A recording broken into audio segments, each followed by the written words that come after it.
নমস্কাৰ, স্বাগতম জনাইছোঁ অন্য এটা ভিডিঅ'লৈ। গুৰু দক্ষিণা আঁচনি কেনেকৈ আবেদন কৰিব পাৰিব আজিৰ ভিডিঅ'ৰ জৰিয়তে আপোনালোকক দেখুৱাবলৈ গৈ আছোঁ। ইয়াতে কিছুমানৰ ডাউট আছিলে আৰু কিছুমানে আবেদন কৰিব পৰা নাই, মোক কমেণ্ট কৰি আছিলে যে ইউএছ কোডবোৰ ইনভেলিড দেখাইছে বা ইউএছ কোডৰ ইয়েৰটো কি দিব লাগিব, কেনেকৈ আবেদন কৰিব পাৰিব, ষ্টেপ বাই ষ্টেপ আপোনালোকক দেখুৱাম। গতিকে আপোনালোকে ভিডিঅ'টো সম্পূৰ্ণকৈ চাব যদি আপুনি আবেদন কৰা নাই আৰু আবেদন কৰিম বুলি ভাবি আছে। এই গুৰু দক্ষিণা আঁচনি যিসকল ভেঞ্চাৰ টিচাৰ প্ৰভিঞ্চিয়েলাইজ বা চৰকাৰী নিয়মীয়াকৰণ নহ'ল, বহুদিনৰ পৰা টিচিং কৰি আছিলে, তেখেতলোকে এই আঁচনি এপ্লাই কৰিব পাৰিব। ইয়াতে বৰ্তমান শিক্ষকতা কৰি থকা আৰু ৰিটায়াৰ্ড লগতে মৃত্যু হোৱা নট প্ৰভিঞ্চিয়েলাইজ শিক্ষকে বা শিক্ষয়িত্ৰীয়ে আবেদন কৰিব পাৰিব। আপোনালোকে পৰ্টেলত ভিজিট কৰি প্ৰথমতে একাউণ্ট ক্ৰিয়েট কৰিব লাগিব। ৰেজিষ্ট্ৰেশ্যন কমপ্লিট কৰাৰ পাছত আপোনালোকে লগইন কৰিব আৰু লগইন কৰাৰ লগে লগে এনেকৈ ইণ্টাৰফেচটো দেখা পাই যাব। ইয়াতে আপোনালোকে 5টা ষ্টেপ কমপ্লিট কৰিব লাগিব, তেতিয়া আপোনালোকে প্ৰিভিউ কৰি আপোনাৰ এপ্লিকেশ্যনখন ছাবমিট কৰিব পাৰিব। ইয়াতে প্ৰথম ছেকশ্যনত আপোনালোকে পাৰ্চনেল ডিটেইলছবোৰ দিব লাগিব। পাৰ্চনেল ডিটেইলছত আপোনাৰ নাম, date of birth, email ID আৰু মোবাইল নাম্বাৰ আপোনালোকে ৰেজিষ্ট্ৰেশ্যন কৰোঁতে প্ৰভাইড কৰিছিলে, গতিকে তাৰ পৰা অট'মেটিক পেষ্ট কৰি লৈছে।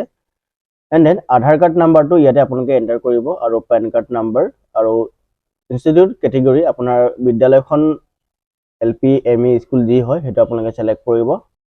আপোনাৰ ইউএছ কোডটো ইয়াতে এণ্টাৰ কৰিব আৰু স্কুল নেম, বিদ্যালয়খনৰ নাম আপোনাৰ এণ্টাৰ কৰিব আৰু ডিষ্ট্ৰিক্ট কোনটো ডিষ্ট্ৰিক্টৰ আণ্ডাৰত পৰে সেইটো আপোনালোকে ছিলেক্ট কৰিব। ইয়াতে অসমৰ গোটেইবোৰ ডিষ্ট্ৰিক্ট ইয়াতে শ্ব' কৰিব আৰু ব্লক এণ্ড দেন ক্লাষ্টাৰ ইয়াতে দিয়া আছে, আপোনালোকে এইটো কথা ভালকৈ মন কৰিব।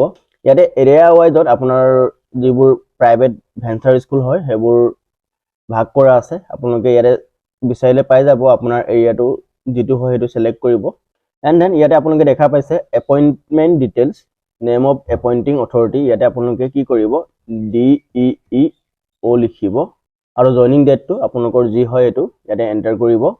তলৰ অপশ্যনত গ'লে আপোনালোকে ইয়াতে দেখা পাইছে এপ্লিকেণ্ট ভিটেল ষ্টেটাছ। ভিটেল ষ্টেটাছত আপোনালোকে এলাইভ আৰু ডিচিট দুটা অপশ্যন দেখা পাই যাব।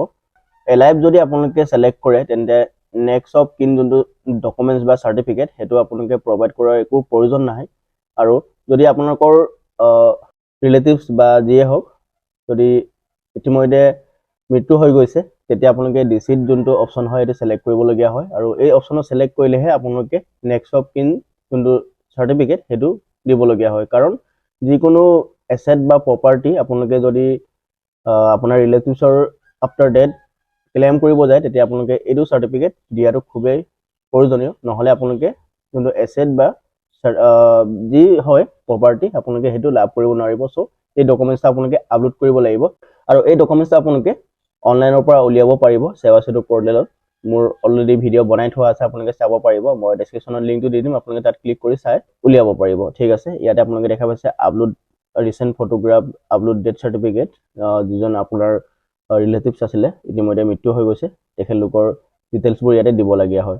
চ' ইয়াৰ বিষয়ে মই এক্সট্ৰাকৈ ভিডিঅ' আনিম, যদি আপোনালোকৰ কোনোবা আছে মোক কমেণ্ট কৰিব। ইয়াতে আপোনালোকে এলাইভ ছিলেক্ট কৰাৰ পাছতে যোনকেইটা ষ্টাৰ মাৰ্ক আছিলে সেইবোৰ নাইকিয়া হৈ গৈছে কাৰণ এতিয়া মেণ্ডেটৰী নোহোৱা হৈ গ'ল। ঠিক আছে, এণ্ড দেন এই সকলোবোৰ ডিটেইলছ যদি আপোনালোকৰ শুদ্ধ আছে তেন্তে নেক্সট কৰিব। নেক্সট ষ্টেপত ক্লিক কৰাৰ লগে লগে আপোনালোকে যোনটো ছেকেণ্ড ষ্টেপ হয় তাতে আহি যাব আৰু ইয়াতে আপোনালোকে দেখা পাইছে এডুকেশ্যনেল কোৱালিফিকেশ্যন, একাডেমিক কোৱালিফিকেশ্যন, সেইটো আপোনালোকে ইয়াতে এণ্টাৰ কৰিব লাগিব। এণ্টাৰ কৰাৰ পাছতে আপোনালোকে তলতে দেখা পাইছে প্ৰফেশ্যনেল কোৱালিফিকেশ্যন। আপোনাৰ যদি প্ৰফেশ্যনেল বেলেগ যদি কোৱালিফিকেশ্যন আছে তেন্তে আপোনালোকে ইয়াতে য়েছ কৰি এড কৰিব পাৰে, যদি নাই আপোনালোকে ন' কৰি নেক্সট কৰিব পাৰে। নেক্সট অপশ্যনত ক্লিক কৰাৰ লগে লগে আপোনালোকে 3 নম্বৰ ষ্টেপত আহি গৈছে। ইয়াতে দেখা পাইছে 3 নম্বৰ ষ্টেপত আপোনালোকে আহি গৈছে বেংক ডিটেইলছ অফ টিচাৰ। ইয়াতে বেংক একাউণ্ট হোল্ডাৰ নামটো আহি যাব আৰু একাউণ্ট নাম্বাৰ, IFSC কোড আৰু বেংক কি বেংক হয় এইটো আপোনালোকে ইয়াতে এণ্টাৰ কৰিব লাগে আৰু ব্ৰাঞ্চ, চিটি আৰু ষ্টেট সেইটো অট'মেটিক আহি যাব বেংক ছিলেক্ট কৰাৰ পাছত, ব্ৰাঞ্চটো ছিলেক্ট কৰাৰ পাছতে। এইখিনি যদি হৈ গৈছে তেন্তে আপোনালোকে নেক্সট কৰিব। 4 নম্বৰ ষ্টেপত আপোনালোকে দেখা পাইছে ডকুমেণ্ট আপলোড কৰিব লাগে। চ' ইয়াতে কি কি ডকুমেণ্টছ আপলোড কৰিব লাগে আপোনালোকে চাই লওক।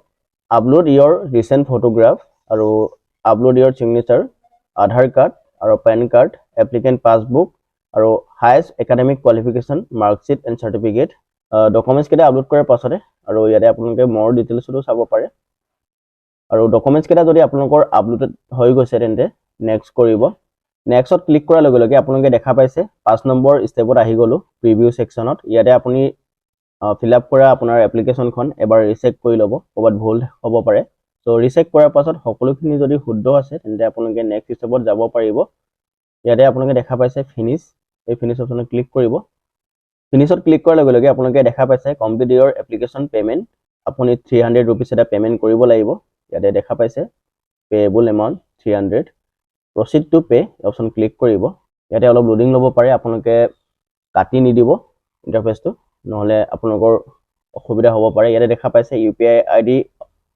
অপশ্যন আছে এটো সিলেক্ট কৰিব বা নেট বেংকিং ডেবিট কাৰ্ড থ্ৰুৰে আপোনালোকেও পেমেণ্ট কৰিব পাৰে সো কিউআৰ কোড অপশ্যনটোত ক্লিক কৰিব ইয়াতে আপোনালোকে দেখা পাইছে এটা কিউআৰ কোড এটো স্ক্যান কৰি গুগল পে ফোন পেৰ পৰা স্ক্যান কৰি আপোনালোকে পেমেণ্টটো কৰিব পাৰিব আৰু পেমেণ্টটো কৰাৰ লগে লগে আপোনাৰ এপ্লিকেশ্যনখন সাকসেসফুলি সাবমিটেড হৈ যাব আৰু এটা একনলেজমেন্ট ৰিসিপ্ট জেনাৰেট হ'ব আৰু একনলেজমেন্ট ৰিসিপ্টখন আপোনালোকে ৰাখিব আৰু সেই একনলেজমেন্ট ৰিসিপ্টখনৰ থ্ৰুৰে আপোনালোকে আপোনাৰ এপ্লিকেশ্যনখন ট্ৰেক কৰি চাই থাকিব পাৰিব সো বা আপোনালোকে লগইন কৰিও চাব পাৰিব সো এনেকৈ আপোনালোকে গুৰু দক্ষিণা আঁচনিৰ বাবে আবেদন কৰিব পাৰিব